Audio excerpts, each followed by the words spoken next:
আলাইহি ওয়াসাল্লামের উপর। সম্মানিত জুমা মসজিদের মুসল্লিয়ান একরাম, আমি আপনাদের সামনে মহাগ্রন্থ আল কোরআন থেকে একটি আয়াত পেশ করেছি। এরই আলোকে সংক্ষিপ্ত সময়ে জুমার আলোচনার বিষয় সালাত পরিত্যাগকারীর হুকুম কি হবে, যারা সালাত আদায় করে না তাদের হুকুম কি, এই শিরোনামকে সামনে রেখে কোরআন ও হাদিস থেকে আলোচনা করার চেষ্টা করবে ইনশাআল্লাহ। ওমা তৌফিক ইল্লা বিল্লাহ আলাইহি তাওয়াক্কালতু ইলাইহি উনীব। আল্লাহ সুবহানাহু ওয়া তাআলা পবিত্র কোরআনুল কারীমের মধ্যে প্রায় ৮২ থেকে ৮৫ জায়গায় শুধু সালাতের কথা বললেন, যে সালাতকে প্রতিষ্ঠা করো, সালাত প্রতিষ্ঠা করো, এ কথা আল্লাহ রাব্বুল আলামিন বললেন।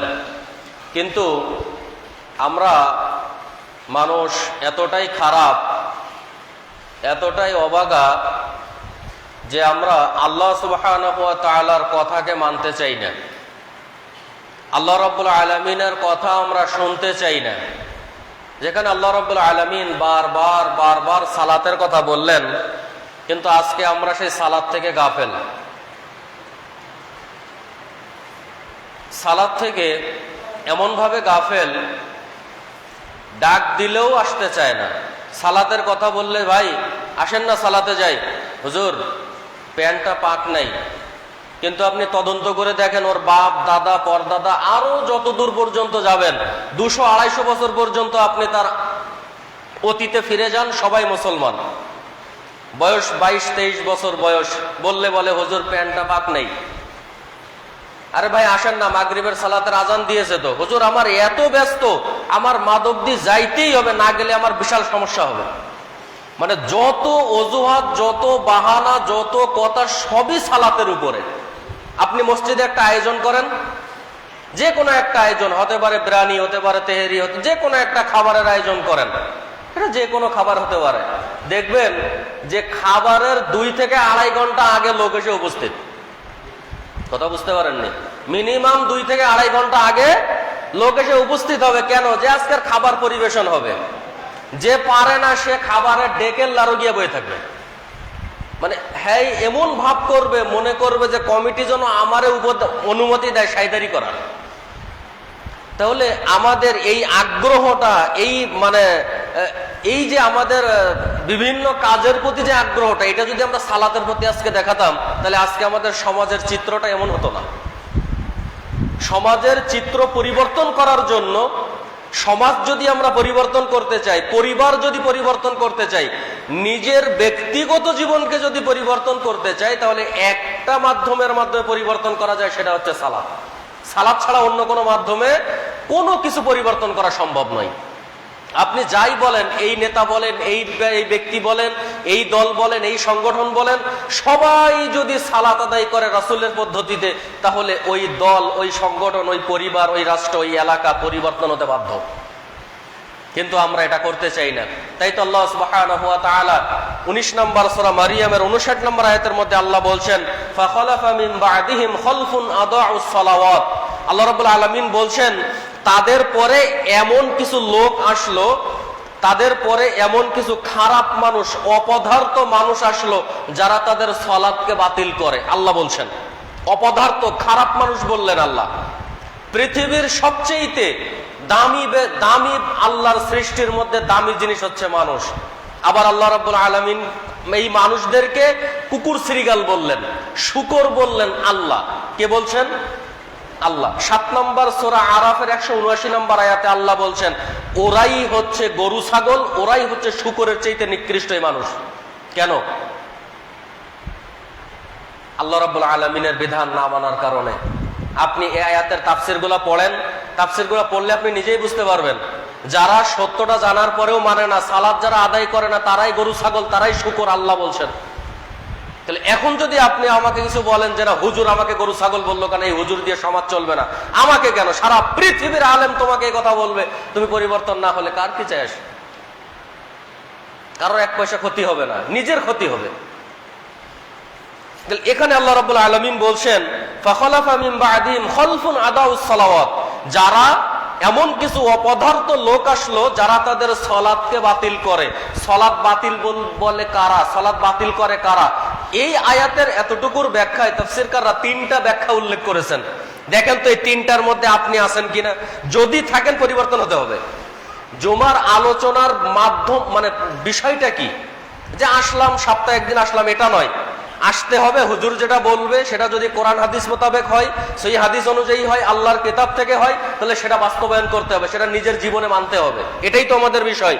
তো আল্লাহ সুবহানাহু ওয়া তাআলা যেটা বললেন এই আয়াতের ব্যাখ্যায় তাফসীরকাররা তিনটা তাফসীর উল্লেখ করেছেন। প্রথম নম্বরে তিনি বলছেন আল আওয়াজি রাহিমাহুল্লাহ, মুসা ইবনে সুলাইমান রাহিমাহুল্লাহ থেকে বর্ণিত, তিনি বলেন যে সালাত বাতিল করে কারা? যারা সালাতকে আউয়াল ওক্ত বাদ দিয়ে একেবারে শেষ ওক্তে যারা সালাত আদায় করে, সঠিক সময় যারা সালাত আদায় করে না, ওই ব্যক্তিদের সালাত আল্লাহ কবুল করবে না। তাহলে এদেশের মানুষ বহু আছে যে তারা সালাত, ফজরের সালাত পড়ে 6টার সময় বেলা উঠে যায়, প্রায় আসরের জামাত পড়ে 5টায়, সূর্য প্রায় ডুবে যায়, বুঝতে পারেননি। মাগরিবের সালাতের আজান হচ্ছে 5-7 মিনিট পরে।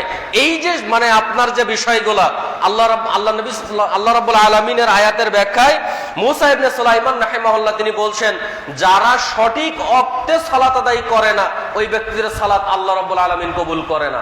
2-1 দিন হতে পারে যে আমি কাজের ব্যস্ততায় ঘুমিয়ে গেছি, সেটা ভিন্ন কথা, কিন্তু বছরের পর বছর, যুগের পর যুগ আমি সালাত আদায় করি, সে একেবারে শেষ ওক্তে, ওই সালাত আল্লাহ রাব্বুল আলামিন কি করবে না?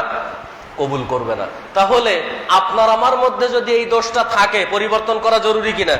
এখন যদি আপনি বলেন না না না আমরা তো ওই মাযহাব করি না, আমাদের মাযহাবে আছে ফজরের জামাত 6টায় পড়তে হয়, কিয়ামতের মাঠে মাযহাব দিয়ে আপনি টিকতে পারবেন না।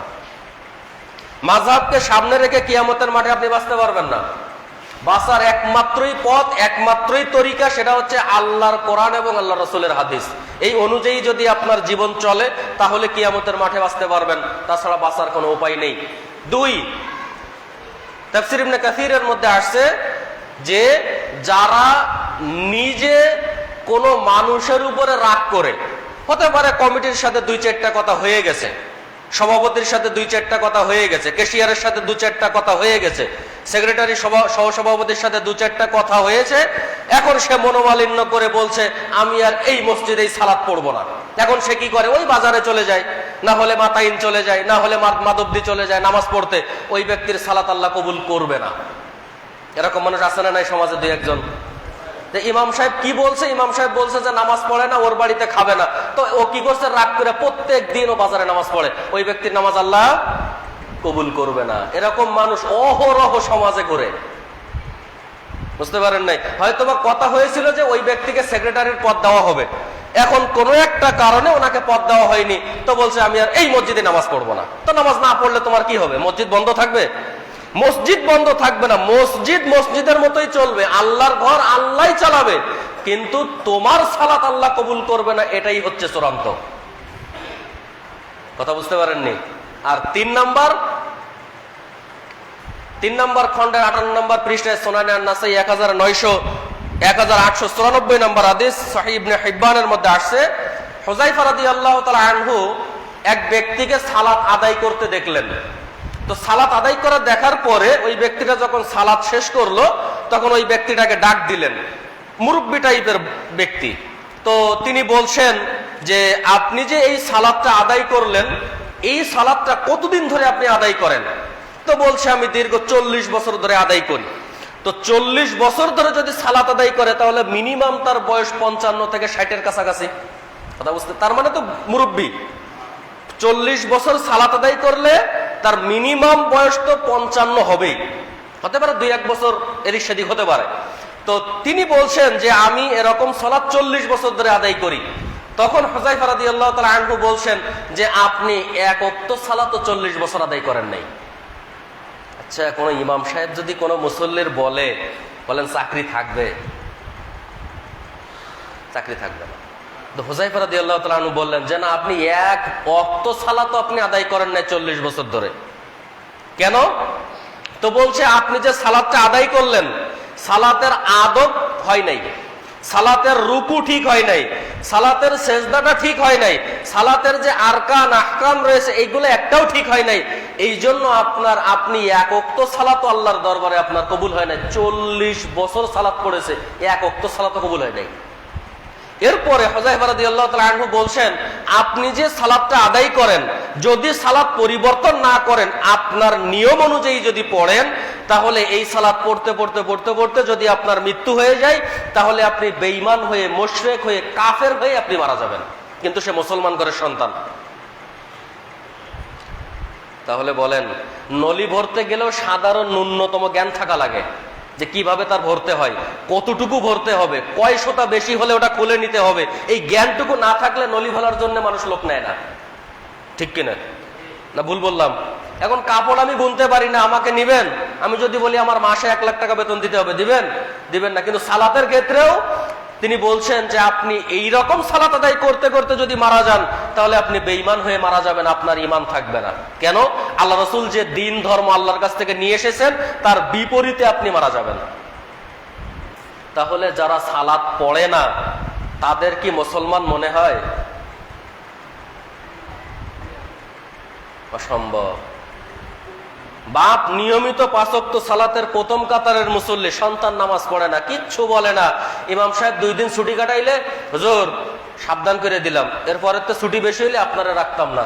তো ইমাম সাহেবের ঠিক করার কথা আল্লাহ কোরআন হাদিসে ইজমা কিয়াস পৃথিবীর কোন কিতাবে বলে নাই যে ইমামকে ঠিক করতে হবে, মুয়াজ্জিনকে ঠিক করতে হবে, আর একজন মুসল্লিকে ঠিক করতে হবে। এটা আল্লাহ কোথাও বলে নাই। আল্লাহ বলছেন, কু আনফুসাকুম ওয়া আহলিকুম, তুমি নিজে বাঁচো, তোমার ছেলে সন্তানকে বাঁচাও, তোমার বউরে বাঁচাও জাহান্নামের আগুন থেকে। আল্লাহ পরিবার বাঁচাইতে বললেন, আর আমরা বাঁচাই ইমাম সাহেবরে। এই হচ্ছে আমাদের বিভিন্ন সমাজের চিত্র, বুঝেন নাই? সভাপতির পদ নিয়ে বসে আছে, জীবনে একদিন মসজিদে আসে না, ছেলেও নামাজ পড়ে না, ইমাম সাহেব একটু এদিক সেদিক করলে হুজুর ব্যাস চাকরি নেই। এই হচ্ছে সমাজের বাস্তব চিত্র। কথা বুঝতে পারেন নাই? তাহলে আপনার আমার এমন ভাবে পরিবর্তন হতে হবে যাতে করে আপনি আপনার পরিবারটা যেন এমন ভাবে তৈরি করতে পারেন যে আপনি যেন বলতে পারেন গর্ব করে যে আমি আশা রাখি আল্লাহর উপরে যে আমার সন্তান কিয়ামতের মাঠে আমার কাজে আসবে, আমার মেয়েটা কিয়ামতের মাঠে আমার কাজে আসবে, এতটুকু আশা আপনি রাখতে পারেন আল্লাহর উপরে। কথা বুঝতে পারেন নাই? আপনাকে চেষ্টা করতে হবে, আর সালাত ঠিক করতে হবে। পারবেন তো? সালাত ঠিক করে নেবেন। ওই যে মুরব্বী 40 বছর আদায় করেছেন, হুযায়ফা রাদিয়াল্লাহু তাআলা আনহু বলছেন একদিনের 1 রাকাত সালাতও কবুল হয় নাই। তাহলে কি আশ্চর্য ব্যাপার! চিন্তা করেছেন আপনি, দীর্ঘ 40 বছর। এখন আমার বয়স কত? আপনার বয়সটা এখনো 40 হয় নাই, আমারও 40 হয় নাই। তিনি 40 বছর আদায় করেছেন, তার মানে তার বয়স 55-60। আশ্চর্য ব্যাপার। ওই মন চাইলো গিয়া 2-4টা ঠোকর দিলাম, উঠে চলে গেলাম, সালাত হয়ে গেল। জি না, এর নাম সালাত না। এই জন্য আমি আশা করব আপনাদের উপরে যে আপনারা সব সময়ের জন্য চেষ্টা করবেন যে আপনারা আপনাদের সালাতকে ঠিক করে নেবেন। পারবো তো ইনশাআল্লাহ? চেষ্টা করতে হবে, সব সময়ের জন্য চেষ্টা করতে হবে যেন আমার সালাত ঠিক থাকে। যতটুকু আদায় করবেন, সুন্নত আদায় করেন না করেন সেটা আপনার ব্যক্তিগত ব্যাপার, কিন্তু ফরজ তো আদায় করতে হবে না। ফরজ বাদ দিলে চলবে? সুন্নত সেটা আমি পড়লাম কি না পড়লাম, 4 রাকাতের জায়গায় 2 রাকাতও পড়তে পারি, 6 রাকাতের জায়গায় 4 রাকাতও পড়তে পারি, 8 রাকাতের জায়গায় 6 রাকাতও পড়তে পারি। কিন্তু ফরজ যতটুকু 17 রাকাত, এখানে তো কম বেশি করার সুযোগ নেই। যেন আজকে ফজরের জামাত, ইমাম সাহেব একটু অসুস্থ, মুসল্লিরাও মুরব্বী মানুষ, 1 রাকাত আজকের ফজর পড়বো, চলবে? 2 পড়তে হবে। কথা বুঝেন নাই? ওই সালাতটা যেন আমার সঠিক হয়। কারণ আমি মসজিদে আসলাম গোনা নিতে না নেকি নিতে? কথা বলেন, কিসের জন্য মসজিদে আসলেন? নেকি নিতে। এখন নেকি নিতে এসে যদি আমার গোনা হয়, তাহলে এর চাইতে না আসাই ভালো। কিন্তু আল্লাহর ঘর মসজিদ, আমি তো না করতে পারি না যে আপনার মসজিদে আসার দরকার নেই। কোনো সুযোগ আছে যে আপনি আসবেন, অবশ্যই আসবেন, যে কোনো সময়, রাত 2টা-3টার সময় আপনি আসবেন, সে তাহাজ্জুদ পড়বেন, নফল সালাত পড়বেন, আসবেন মসজিদে। আল্লাহ আমাদের তৌফিক দান করুক, বলেন আমিন। এরপরে আল্লাহ নবী সাল্লাল্লাহু আলাইহি ওয়াসাল্লাম 426 নম্বর হাদিস সহিহ আবু দাউদ, 170 নম্বর হাদিস সহিহ তিরমিজি, উম্মে ফারওয়া রাদিয়াল্লাহু তাআলা আনহা বলেন যে ক্বালাত সুইলা রাসূলুল্লাহ সাল্লাল্লাহু আলাইহি ওয়াসাল্লাম, তিনি বলছেন যে আমি আল্লাহ রাসূলের কাছে জিজ্ঞাসা করলাম আইয়ুল আ'মালি আফদালু, আল্লাহ রাসূল ইসলামের সর্বোত্তম আমল কোনটি? সাহাবাদের চিন্তা দেখেন, সব সময়ের জন্য তারা আখিরাত নিয়ে চিন্তা করতেন।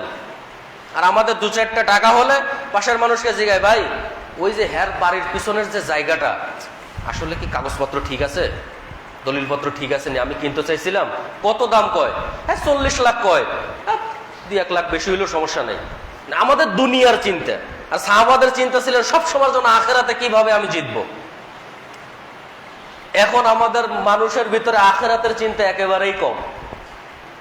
এই জন্য উম্মে ফারওয়া রাদিয়াল্লাহু তাআলা আনহা বলছেন যে আল্লাহ রাসূল, আইয়ুল আমালি আফদালু, ইসলামের সর্বোত্তম আমল কোনটি, সবচেয়ে সর্বোত্তম, যেটা একেবারে উপরে, এই আমলটা কোনটি? ক্বালা, তখন আল্লাহ রাসূল সাল্লাল্লাহু আলাইহি ওয়াসাল্লাম বলছেন, আস-সালাতু ফি আউয়ালি ওয়াক্তিহা, ওয়াক্ত হয়ে গেছে সালাত আদায় করো, এটাই হচ্ছে সর্বোত্তম আমল। ওই যে মাযহাবের দোহাই দিয়ে, যে আমার মাযহাবে আছে ফজরের জামাত 6টায়, এই দোহাই দিয়ে কিয়ামতের মাঠে বাঁচা যাবে না। যে আমার মাযহাবে আছে আসরের জামাত 5টায়, এটা চলবে না। ওয়াক্ত হয়েছে কখন? যখনই ওয়াক্ত হবে আজান দিবেন, 10-15 মিনিট পরে সালাত আদায় করে নেবেন, এটাই হচ্ছে আউয়াল ওয়াক্ত। আজকে আপনাদের এখানে ফজরের ওয়াক্ত হয়েছে 4:50-এ, তো 4:50-এ আজান দেওয়ার পরে 15-20 মিনিট 25 মিনিট এদিক সেদিক হতে পারে, কিন্তু আপনি আজানই দিয়েছেন 6টায়, নামাজ পড়বেন কখন? কথা বুঝেননি? এই জন্য আউয়াল ওয়াক্তে সালাত আদায় করা, এটা হচ্ছে সবচেয়ে উত্তম আমল। আখিরি ওয়াক্তে যদি আপনি সালাত আদায় করেন, সেটা আল্লাহ কবুল করবে না।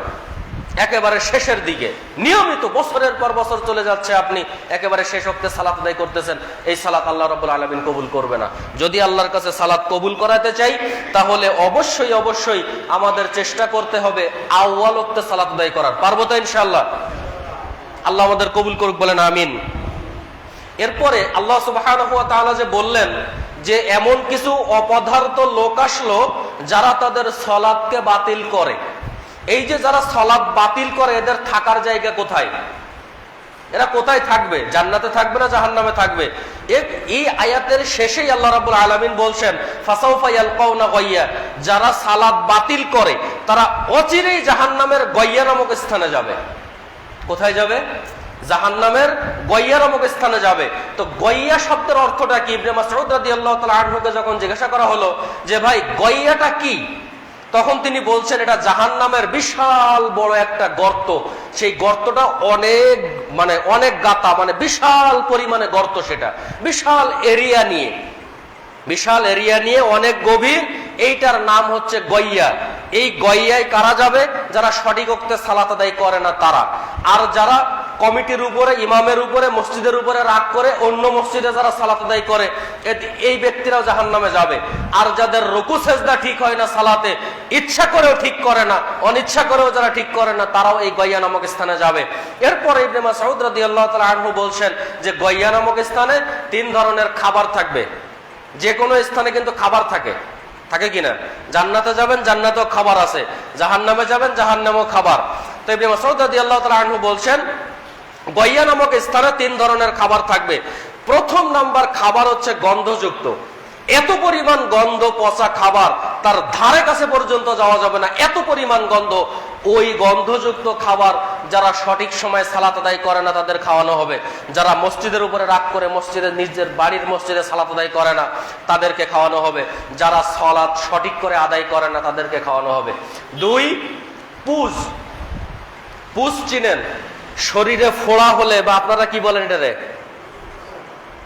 ফোড়া হলে পেকে হলুদ হয়ে গেলে 2 পাশ থেকে চাপ দিলে যে একটা আমের জুস বের হয়, কি বের হয় ওইটা? আচ্ছা, ওইটা কেউ খাবেন আপনারা? এখন যদি আপনি বলেন যে হুজুর আপনার প্রত্যেক মাসে 5 লাখ টাকা করে বেতন ওই খাইতে হবে, সম্ভব? আমি তো আমি ব্যাগ নিয়ে আমি আজকেই গেলাম গা, খাওয়ার দরকার নেই। তো দ্বিতীয় নাম্বার গায়্যা নামক স্থানে খাবার কি হবে? পুজ। আর তৃতীয় নাম্বার খাবার হবে রক্ত খাওয়ানো হবে। আচ্ছা, এটা কার রক্ত? হিসাব আছে। ফেরাউনের রক্ত হতে পারে, আবু জাহেলের রক্ত হতে পারে, নমরুদের রক্ত হতে পারে, কারুনের রক্ত হতে পারে, উবাই ইবনে খালফের রক্ত হতে পারে, তাদের শরীরের পুজো হতে পারে। এখন ওটা কি খাওয়া যায়? ওটা কি খাওয়ার জিনিস? যদি খাওয়ার জিনিসই হতো তা আল্লাহ আমাদের জন্য হালাল করে দিতেন। ওটা খাওয়ার জিনিস না বিধায় ওটা খাওয়া যায় না। কিন্তু জাহান্নামে যারা যাবে, এই গায়্যা নামক স্থানে যারা সালাত বাতিল করে, তাদের এই 3 ধরনের খাবার খাইতে হবে, ফেরেশতারা জোর করে হলেও তাদেরকে খাওয়াবে। এখন সেটা আপনার ব্যাপার, হুজুর আমি খাই না খাই সেটা আপনার দেখার দরকার না, আমি এটা খাইতে পারবো, তাহলে আপনার নামাজ পড়ারই দরকার নেই। যদি মনে করেন যে না গয়া নামক স্থানে যাওয়ার কোনো সুযোগ নেই, তাহলে আপনাকে পরিবর্তন হয়ে 5 ওয়াক্ত নামাজের হেফাজতকারী হতে হবে। পারবো তো ইনশাআল্লাহ? আল্লাহ তৌফিক দান করুক, বলেন আমিন। এবার আপনারা হয়তোবা মাঝে মধ্যে নেটে দেখতে পাবেন যে কিছু বাটপার কিসিমের হুজুর আছে না? বাটপার কিসিমের হুজুর আছে না কিছু?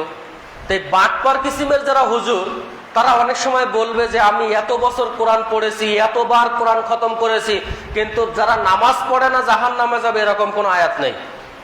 হয়তো শুনেছেন এরকম 2-1টা ঘটনা। মানে নামাজ না পড়লে যে জাহান্নামে যাবে আর নামাজ পড়লে যে জান্নাতে যাবে এরকম কোনো আয়াত নাই। এরকম ভিডিও শোনেন নাই 2-1টা? এরকম কিছু বাটপার মুফতি আছে বাংলাদেশে, যা মনে চায় তাই বলে। তো আল্লাহ সুবহানাহু ওয়া তাআলা 74 নম্বর সূরা মুদ্দাসসিরের 41, 42 এবং 43 নম্বর আয়াত, এই আয়াতগুলা কি মিথ্যা? আয়াতে কি বলছেন আল্লাহ? আল্লাহ রাব্বুল আলামিন বলছেন আনিল মুজরিমিন, অপরাধীদেরকে কিয়ামতের মাঠে জিজ্ঞাসা করা হবে। যারা অপরাধ করেছে তাদেরকে কিয়ামতের মাঠে জিজ্ঞাসা করা হবে, মা সালাকাকুম ফি সাকার, কিসের কারণে আজকের তুমি সাকার নামক জাহান্নামে। তা আল্লাহ জাহান্নাম কোথায়, কোন জাহান্নামে যাবে এটা আল্লাহ উল্লেখ করে দিয়েছেন। মানে সাকার নামক জাহান্নামে তুমি কেন, কিসের জন্য তুমি সাকার নামক জাহান্নামে এসেছো? ওই জাহান্নামীরা তখন উত্তর দিবে ক্বালু লাম নাকু মিনাল মুসাল্লিন, আমি দুনিয়াতে নামাজ পড়ি নাই। তাহলে নামাজ না পড়লে কোথায় যাইতে হবে? শুধু জাহান্নামে না, জাহান্নামের নাম কি? সাকার নামক জাহান্নাম। তো সাকার নামক জাহান্নামে যাওয়ার জন্য প্রস্তুত তো সবাই? যদি বলেন না ভাই ফজর পড়েছেন, হুজুর পড়ি নাই, আগামীকাল এশা মাগরিব, হুজুর পড়তে পারি নাই, তো জাহান্নামে কি আমি যাবো? জাহান্নামে কি বড় বড় আলেম ওলামা যাবে? নামাজ তুমি পড়ো নাই, জাহান্নামও যাইবা না, নামাজও পড়বো না, তো আল্লাহ জাহান্নাম বানাইলো কার জন্য? কথা বুঝেন নাই? আল্লাহ স্পষ্ট করে বলে দিয়েছেন যে জাহান্নামীদের জিজ্ঞাসা করা হবে যারা সাকার নামক জাহান্নামে, কেন তুমি? বলবে ক্বালু লাম নাকু মিনাল মুসাল্লিন, আজান হয়েছে আমি মসজিদে যাই নাই, দোকানে বসেছিলাম, খেলা করেছি, আড্ডা দিয়েছি, সালাত আমি আদায় করি নাই, নামাজ হয়ে নামাজের সময় হয়ে গেছে আমি নামাজই পড়ি নাই, আমি মুসল্লি ছিলাম না দুনিয়ায়, এই জন্য আল্লাহ আমাকে সাকার নামক জাহান্নামে দিলেন। তাহলে নামাজ না পড়লে সাকার নামক জাহান্নামে যাইতে হবে, তৈরি থাকতে হবে জাহান্নামে যাওয়ার জন্য। এই জন্য যারা নামাজ পড়েন না তারা গর্ব করে ফেসবুকে আজকে স্ট্যাটাস দিবেন, এই বেটা তোরা কি পারস আর না পারস, আমি নিজে সাকার নামক জাহান্নামের অধিবাসী। পারবেন?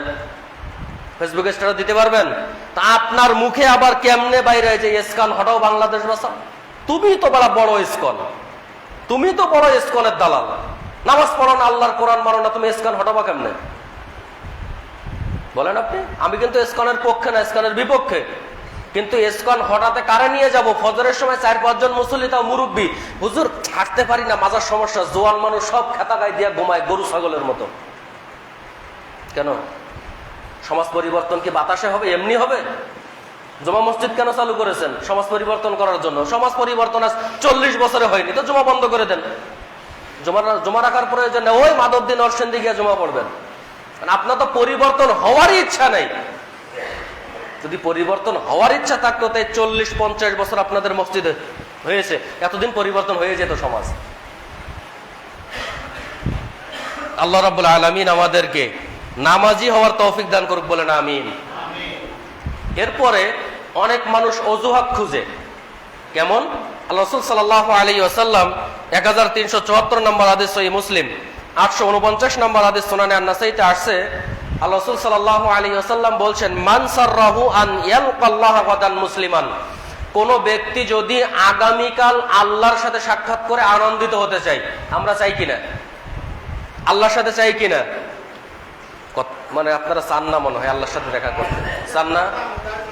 আল্লাহ রাসূল সাল্লাল্লাহু আলাইহি ওয়াসাল্লাম বলছেন, মান সাররাহু আন ইয়ালকাল্লাহ গাদান মুসলিমান, কেউ যদি আগামীকাল আল্লাহর সাথে সাক্ষাৎ করে নিজে আনন্দ অনুভব করতে চায়, আনন্দ পেতে চায়, তাহলে তাকে কি করতে হবে?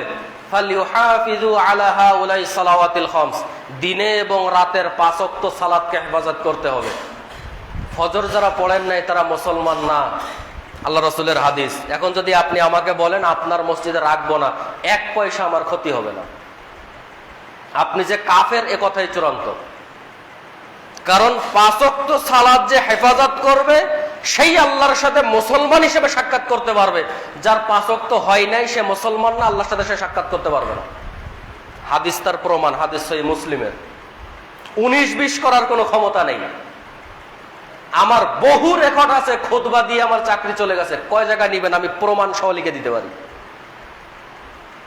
খুতবা দিয়ে নেমেছি, আমার চাকরি নেই, তো আমার কি ক্ষতি হয়েছে 1 পয়সা?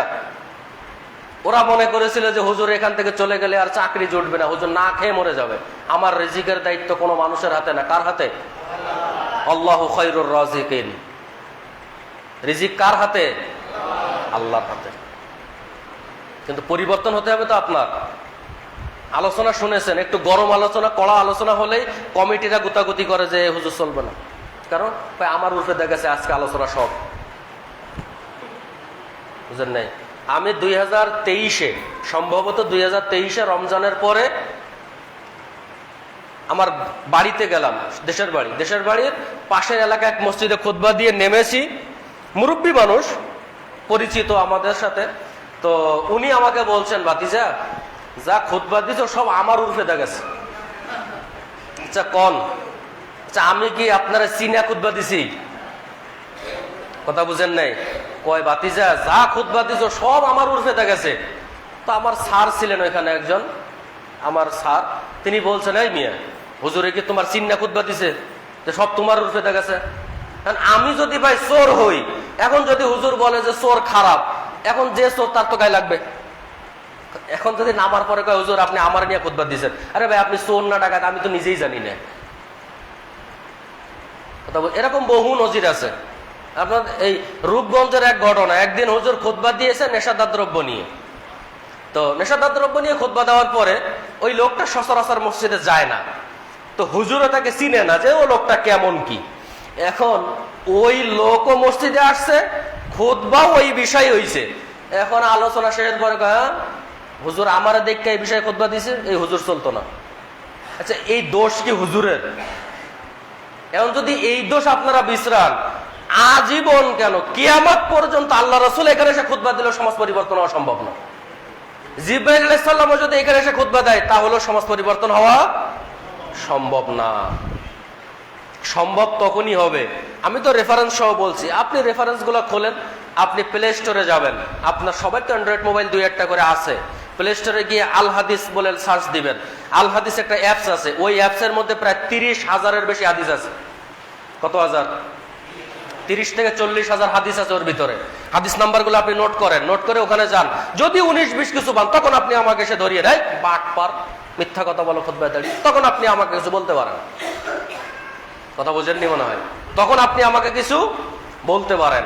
তো এখানে রাসূল সাল্লাল্লাহু আলাইহি ওয়াসাল্লাম বলছেন, আল্লাহর সাথে কেউ যদি মুসলিম হিসাবে সাক্ষাৎ করে নিজে আনন্দ পেতে চায় তাহলে তার করণীয় কি?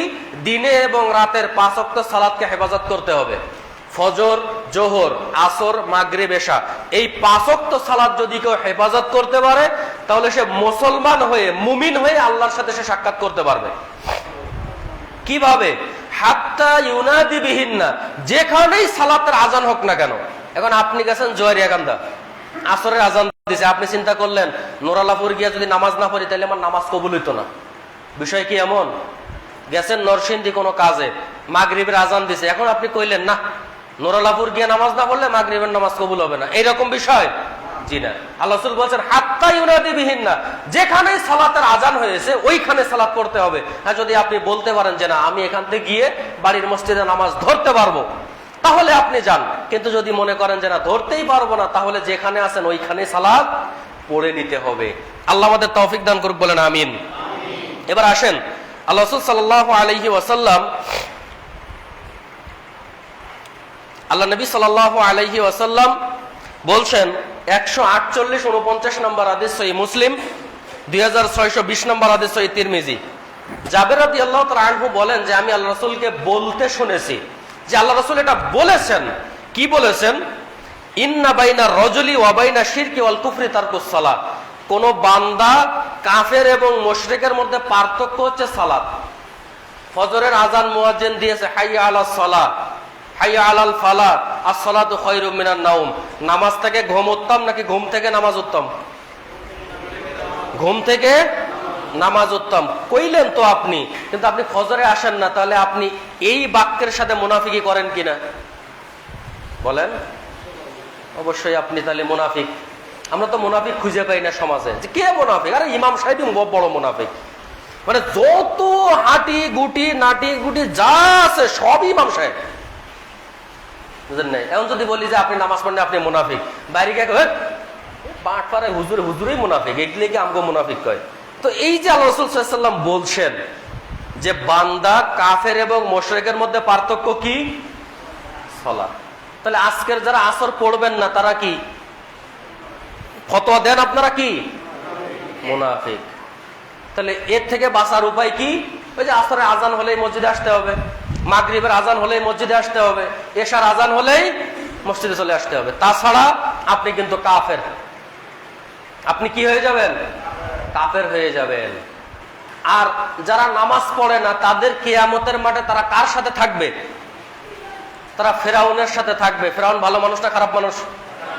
থাকবেন তার সাথে? বাধ্য করবে ফেরেশতারা, থাকতে হবে আপনার। নামাজ পড়েন নাই কেন? পুরুষ মহিলা একই হিসাব। মহিলারাও নামাজ না পড়লে ফেরাউনের সাথেই থাকবে, নমরুদের সাথেই থাকবে, কারুনের সাথে থাকবে, উবাই ইবনে খালফের সাথে থাকবে। পৃথিবীর সবচেয়ে নিকৃষ্ট চারজন মানুষ যদি থেকে থাকে পৃথিবীর ইতিহাসে, এই চারজন মানুষের সাথে বেনামাজিরা থাকবে। সেটা পুরুষ হোক বা মহিলা হোক, জোয়ান মহিলা হোক বা বৃদ্ধ মহিলা হোক, যেই হোক না কেন, তারা এই চারজন মানুষের সাথে থাকবে। তাহলে কেউ যদি সালাত আদায় না করে তাহলে সে কাফের, আর কেউ যদি সালাত আদায় করে তাহলে সে কি? আল্লাহর বান্দা। এখন কথা হচ্ছে হুজুর, এই মানুষটা যদি মারা যায়, নামাজ পড়ে নাই, জানাজা কি চলবে? সৌদি আরবের উচ্চ উলামা বোর্ডের ফতোয়া, ফতোয়া লাজনা দায়েমা, ফতোয়া লাজনা দায়েমা, এইখানের খুব বিজ্ঞ বিজ্ঞ পণ্ডিতরা ফতোয়া দিয়ে গেছেন এখানে বহু বছর আগে, যে কেউ যদি বেনামাজি অবস্থায় মারা যায় তাহলে তার কোন সমাজের আলেম দিয়ে তার জানাজা চলবে না। কেউ যদি বেনামাজি মারা যায় তাহলে কোনো পারিবারিক গোরস্থানে তাকে মাটি দেওয়া চলবে না। কেউ বেনামাজি যদি মারা যায় তাহলে তার দাফন কাফনের ব্যবস্থা করতে কোনো নামাজি মানুষ যাবে না। যদি যায় তাহলে ফতোয়ার সাথে মুনাফিকি করে তার ঠিকানা হবে জাহান্নাম।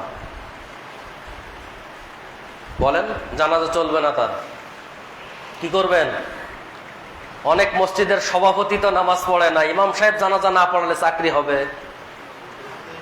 মনে করেন সকাল 10টায় জানাজা, ইমাম পড়ে নাই, জোহরের টাইম মতো থাকবে, তার আগেই হুজুর যান ব্যাগপাতি নিয়ে হাঁটেন। কারণ শরীয়ত মানতে গেলে চাকরি থাকে না, চাকরি বাঁচাইতে গেলে শরীয়ত মানা যায় না। এখন ইমাম কোনটা করতে বাধ্য, চাকরি না শরীয়ত? শরীয়ত না মানলে আল্লাহ ধরবে, আর চাকরি না বাঁচাইলে কমিটিরা ধরবে। কি করতে পারবে? সর্বোচ্চ চাকরি চলে যাবে, হতে পারে 15 দিনের বেতন আটকে যাবে, এটাই তো। আল্লাহ যদি ধরে ফেলে বাঁচার উপায় আছে? কোনো সুযোগ থাকবে? এই জন্য আপনি মনে করেন যে হুজুর আমি তো পার্লামে কাজ করি, এশার নামাজটা পড়তে পারি না টাইম মতন। কেন পারেন না? হুজুর মালিকে দেয় না। ওই মালিকের মুখে লাথি মেরে আপনি এশার সালাত আদায় করতে আসবেন। চাকরি চলে গেলে চাকরির ব্যবস্থা কে করবে? আল্লাহু খায়রুর রাযিকিন। রিজিকের ব্যবস্থা যে আল্লাহ করতে পারে, এইটার চূড়ান্ত বিশ্বাস যদি আপনার উপরে থাকে তাহলে আপনি কখনো গড়িমসি করবেন না। হুজুর বেনামাজির হাতে জবাই করা খাওয়া যাবে? অধিকাংশ ওলামা ইকরামের মত খাওয়া যাবে না। আমি আমার বড় ভাই বা আমার পরিবারের কেউ মুরগি কিনতে গেলে আমরা কি করি? ভাই ছুরি আমার কাছে দেন না। হুজুর আমি দেই, এই নি আপনি দিবেন কে? আমার মুরগি আমি কিনছি, আমি টাকা দিয়ে কিনবো, আমি জবাই করবো, আপনি জবাই করার কেটে আমি দেন। আপনি তো গিয়া ফজর পড়ে না, এশা পড়ে না, উজু করে না, গোসল করে না, দিছে আল্লাহু আকবার না বিসমিল্লাহ কি নাউজুবিল্লাহ সুবহানাল্লাহ কি পড়ছে না পড়ছে, বাড়িতে না খুব মজা করে পাকায় খাইলেন, ওই খাবারটা আপনার জন্য হারাম। খাবারটা কি? হারাম। বেনামাজির জবাই করা পশু খাওয়া কি হারাম। বউ সালাত আদায় করে, জামাই সালাত আদায় করে না, জামাই সালাত আদায় করে, বউ সালাত আদায় করে না। সৌদি আরবের সর্বোচ্চ ওলামা বোর্ডের ফতোয়া হচ্ছে তাদের এমনিতে তালাক হয়ে গেছে।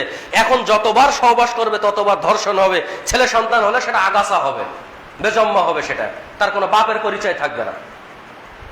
তাহলে এখন বুঝেন ইমাম সাহেবকে রাখবেন কি না রাখবেন? এটাই ফতোয়া। স্বামী নিয়মিত সালাত আদায় করে, বউকে বলতে বলতে বলতে বলতে আর পারে না, তাকে আপনি তালাক দিয়ে দেন, তাকে ছেড়ে দেন।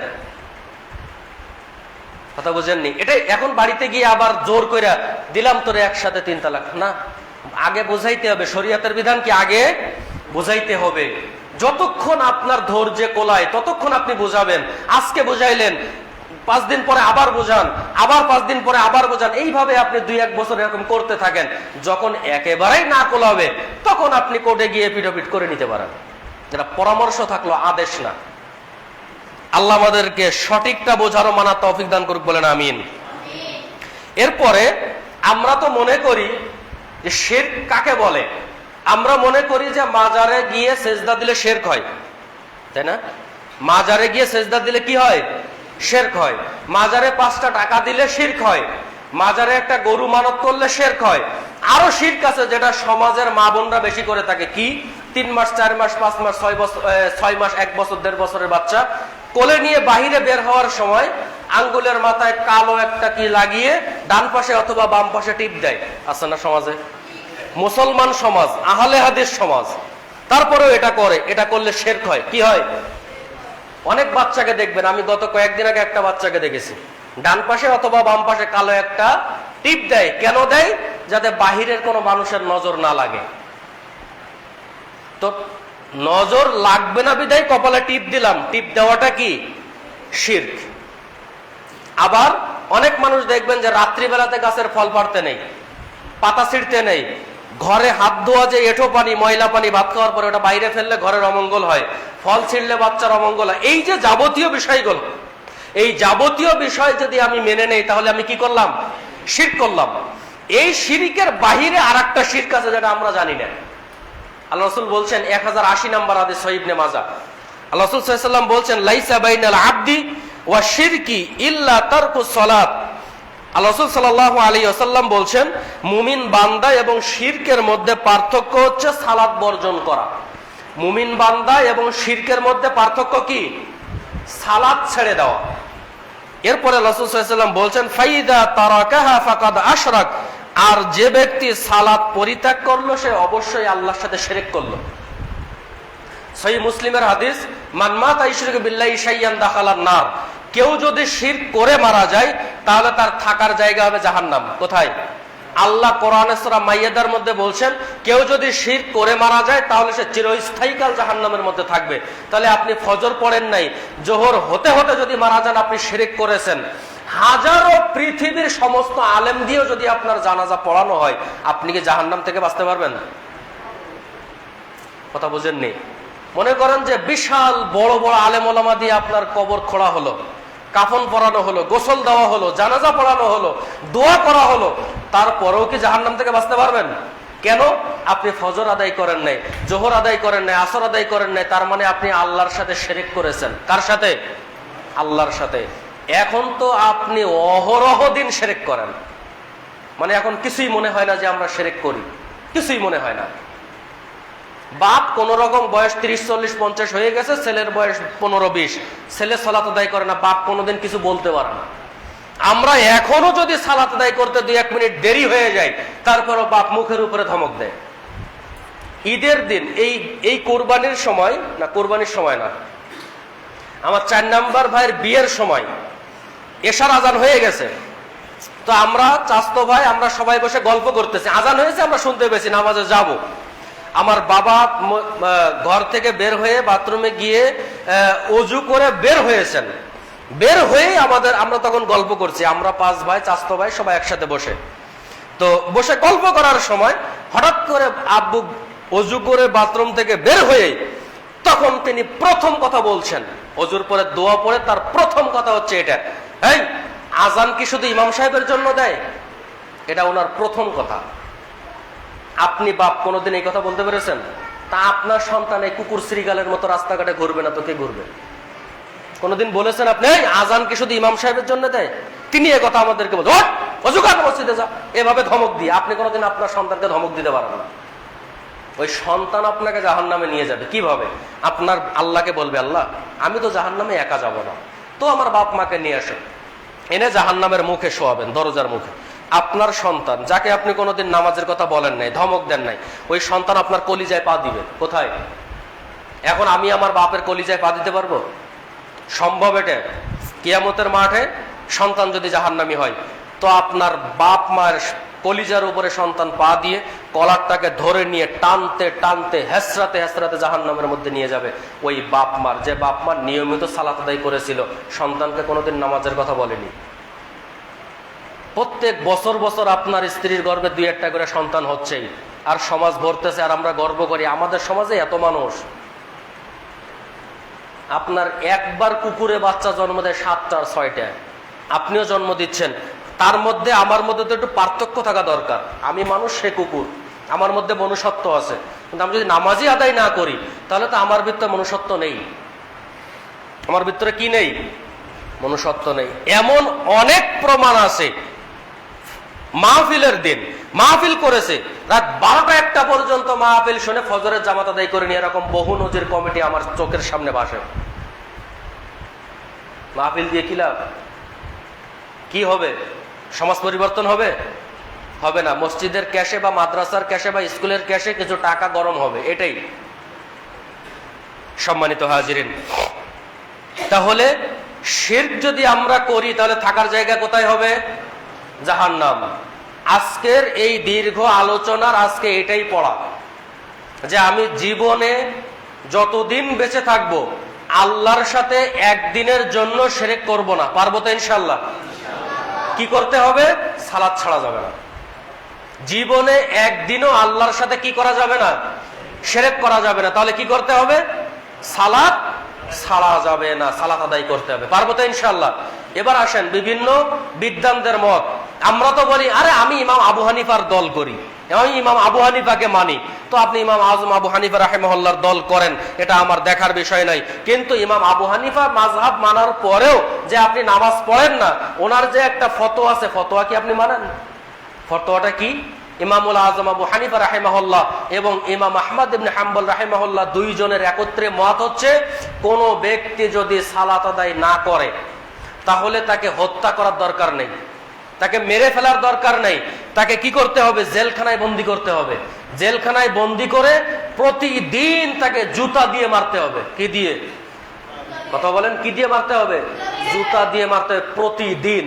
এখন মারতে মারতে মারতে মারতে একজন যদি তওবা করে যে ঠিক আছে ঠিক আছে, আমি কালকে থেকে সালাত আদায় করব, আর সালাত আমার মিস হবে না, এরকম যদি কেউ বলে তাহলে তাকে ছেড়ে দিতে হবে।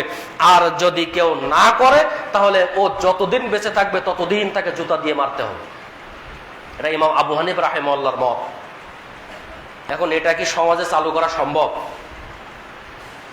আমি যদি বলি যে নোরালাপুর মধ্যপাড়া কালকে থেকে এটা চালু, দেখবেন যে আজকে দুপুরের খাবার আসবে না, তার আগে ইমাম বিদায়।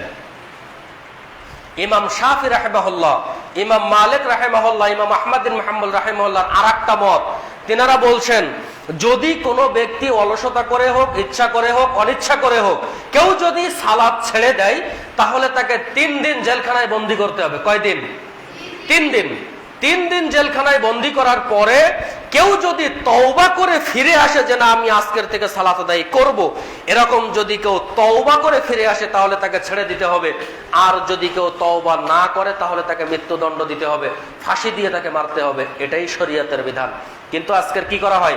যারাই সালাত পড়ে, যারাই সালাত আদায় করায়, যারাই সমাজকে পরিবর্তন করায়, যারাই নিয়মিত সালাত পড়ে, তাদেরকে জঙ্গি বলে, এই বলে, সেই বলে মামলা দিয়ে নির্দোষে তাদেরকে ফাঁসিতে ঝোলানো হয়। আছে না? তাহলে আমি কি শরীয়তটা মানলাম? দেখেন, এই যে নাম নিতে নেই তারপরও নামটা মুখে এসে যায়। আল্লামা দিলওয়ার হোসেন সাইদি রাহিমাহুল্লাহ, আহমদ ইবনে হাম্বল রাহিমাহুল্লাহ, ইমামুল আজম আবু হানিফা রাহিমাহুল্লাহ, ওনারা ওনাদেরকে জেল খাটিয়েছেন। ইমাম আহমদ ইবনে হাম্বল রাহিমাহুল্লাহকে জেলে রেখে মারতে মারতে মারতে মারতে মরা পর্যন্ত ওনাকে মারা হয়েছে। মৃত হওয়ার পরে ওনার মরা লাশটা জেলখানা থেকে বের করা হয়েছে। ইমাম আহমদ ইবনে হাম্বল রাহিমাহুল্লাহ প্রতিদিন ওনাকে জেলখানায় মারতেন। মারতে মারতে এক পর্যায়ে যখন মারা গেল তখন ওনাকে মৃত লাশটা জেলখানা থেকে বের করা হয়েছে। এই ইতিহাস কি আমরা ভুলে যাব? আর যারা বেনামাজি তারা কুকুরের মতো বুক ফুলিয়ে চলে, শুকরের মতো বুক ফুলিয়ে চলে, তাদের কেউ কিছু বলতে পারে না। বলতে পারবো একদিন, সেদিন আর বেশি দিন নয়, যেদিন ঈসা আলাইহিস সালাতু ওয়াস সালাম আসবেন, ইমাম মাহাদি আসবেন, সেই দিন পাওয়ার দেখবো। আমি তো প্রায় খুতবায় এরকম দোয়া করি, বা প্রায় দোয়া করি, আল্লাহ তুমি আমাকে ইমাম মাহাদি আসা পর্যন্ত বাঁচিয়ে রেখো। যারা নামাজ না পড়ে ঘুরে বেড়ায় তাদের সাথে ওই দিন দেখা হবে আমার। কথা বুঝেননি? আপনার সাথে ওই একদিনই আমার কথা হবে, যেদিন ইমাম মাহাদি আসবে, ওই একদিনই আপনার সাথে আমার কথা হবে। তখন দেখবো যে আপনার বাহাদুরি কত, আপনার পাওয়ার কত, সেদিন দেখবো। বাপ নিয়ে গর্ব করা, দল নিয়ে গর্ব করা, মসজিদ নিয়ে গর্ব করা, সমাজ নিয়ে গর্ব করা, ওই দিন আপনার সাথে আমার কথা হবে, যেদিন ইমাম মাহাদি আসবেন, ঈসা আলাইহিস সালাতু ওয়াস সালাম আসবেন। আল্লাহ আমাদের সবাইকে ইমাম মাহাদির সৈনিক হওয়ার তৌফিক দান করুক, বলেন আমিন। আমরা চাই না ইমাম মাহাদির সৈনিক হতে? চাই। কারণ ইমাম মাহাদির সৈনিক হতে পারলে দাজ্জালকে মারতে পারবো, ইয়াজুজ মাজুজকে মারতে পারবো। যারা আল্লাহ দ্রোহী, যারা আল্লাহ বিরোধী, যারা নামাজের পক্ষে না, তাদের বিরুদ্ধে আমরা যুদ্ধ করতে পারবো। আল্লাহ আমাদের সবাইকে কবুল করুক, বলেন আমিন। আমরা যেন ইমানি হালতে দুনিয়াতে বেঁচে থাকতে পারি ইমাম মাহাদি আসা পর্যন্ত। ইমাম মাহাদি আসার পরও আমরা যেন এই যুদ্ধে শরীক হতে পারি। আল্লাহ আমাদের এই দোয়াকে, এই আশাকে, এই আকাঙ্ক্ষাকে, এই মনের চাহিদাকে আল্লাহ কবুল করুক, বলেন আমিন। ওয়া আখিরু দাওয়ানা আলহামদুলিল্লাহি রাব্বিল আলামিন। ইন্নাহু যাদুন কালিমুন মালিকুম রাউফুর রহিম।